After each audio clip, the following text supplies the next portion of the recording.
je sais qu'il y a plusieurs personnes qui nous suivent. Tu vas te retrouver exactement dans mon histoire. Fais beaucoup d'argent, mais n'arrive pas à aller au-delà de joindre juste les bouts à la fin du mois. À un moment, je commence à être frustré à l'intérieur. Surtout lorsque on est prédicateur et pasteur, on a un cœur qui subvient aux besoins des autres. Alors, c'était un témoignage de quelqu'un qui vient d'acheter une nouvelle maison, une nouvelle voiture, un bon boulot, et on prie pour les gens, on remercie le Seigneur. Mais à l'intérieur, je savais que j'étais fauché, pour le dire ainsi. Des fois, les gens peuvent te regarder et tu as l'air d'avoir tout. Mais ta condition vraie ne reflète pas l'opinion des gens. Ce n'est pas la réalité. Et je me rappelle ce jour, je venais de la maison d'un membre de notre église et cette colère divine d'insatisfaction où tu ouvres tes yeux et tu réalises il y a quelque chose qui ne va pas. Et j'ai parqué ma voiture pour avoir une conversation vraie avec Dieu, mon Père. Là, vous habitiez où à ce moment-là? J'étais à Calgary. Et j'ai dit au Seigneur, écoute, disons-leur la vérité. Arrêtons que les gens pensent qu'El Hadj, il a tellement d'argent. Disons-leur la vérité. Peut-être qu'ils auront miséricorde sur moi, Seigneur. Arrêtons de mentir au monde. Cette situation, elle est vraie. Alors ce jour, quand j'ai fini de parler au Seigneur, quelqu'un m'a appelé. Immédiatement, j'étais assis dans la voiture. Mon téléphone sonne et il me dit, pasteur, je vais acheter une maison. Est-ce qu'on peut se rencontrer près de l'église ou à quelque part pour que vous priez pour moi? J'ai dit, ok, il n'y a pas de problème. Je suis allé, quand j'ai fini de prier pour la personne m'a donné $500. J'ai attendu dans la voiture qu'elle parte d'abord. Écoutez-moi, et il n'y a pas de transformation sans que tu n'aies assez de ta situation. Quand la personne est partie, j'ai pris les $500. Ne fais pas ce que j'ai fait. Je te donne juste mon témoignage. Je les ai jetés sur la vitre. Et je dis non, merci pour cette provision. Mais il faudra que j'attende le prochain mois encore pour un autre miracle. Je ne veux plus aller de mois en mois en espérant une provision mensuelle chaque fois. Le Dieu de la dernière minute, le Dieu de la dernière heure. Vous comprenez ce que je veux dire? Je ne néglige pas ce témoignage. Moi, je suis en train de partager un témoignage qui va changer ton statut. Pas juste te garder dans une condition pour protéger ta honte de temps en temps. Et j'ai dit non, Seigneur, je veux un changement de statut. Je ne veux pas... I don't want you to bail me out. Je ne veux pas que tu viennes à la dernière minute pour me sauver à chaque fois là. Je suis fatigué là des miracles des dernières minutes.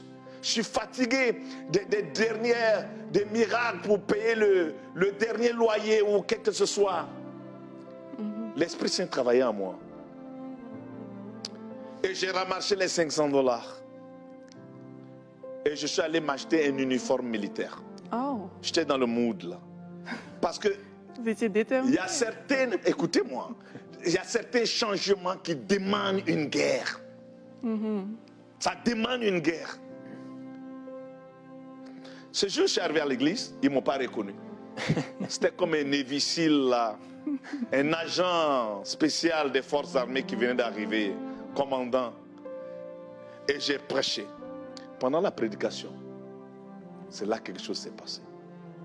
J'étais en feu, comme on le dirait. Et pendant la prédication, je suis tombé sur mes genoux et j'ai crié à haute voix. Donc, les gens pensaient que le pasteur était en feu. Tu vois, la révélation, j'étais en train d'être délivré. Voilà ce que j'ai vu. Vous n'avez pas besoin de voir ça. Le mot témoignage veut dire, Seigneur, fais-le encore. C'est ça que ça veut dire. Vous n'avez pas besoin que ce que j'ai vu, que vous le voyez. J'ai vu un ange. Un ange avec des bras, je te dis, tellement forts. qui m'a pris par les épaules comme ça. C'est là que la puissance et la gloire de Dieu étaient tellement grandes, je ne pouvais pas me tenir sur mes pieds. Et je suis tombé sur mes genoux et j'ai crié avec toute ma force. Parce que quand il m'a pris par les genoux, c'est comme s'il m'a déshabillé. Il a poussé comme ça et j'ai vu, tu l'as dit, la pauvreté comme une colle. J'ai vu un manteau là, un habit que je portais. L'eau tombait comme si ça venait de la toilette. J'espère que vous n'êtes pas dans votre souper. C'était la chose la plus répugnante. Même quand j'en parle aujourd'hui, je peux le sentir. Je peux le sentir. C'est tellement vrai. J'ai dit non, c'est pas possible que ça c'était sur moi. C'est des choses spirituelles. Amen. Et c'est pour ça que j'ai crié. Et j'ai vu cet ange qui m'a pris. Et il a enlevé ce truc. Je le regardais comme ça. Et il me regardait avec une gloire. Et j'ai regardé comment c'était répugnant. Comment c'était lourd. Comment c'était oppressif.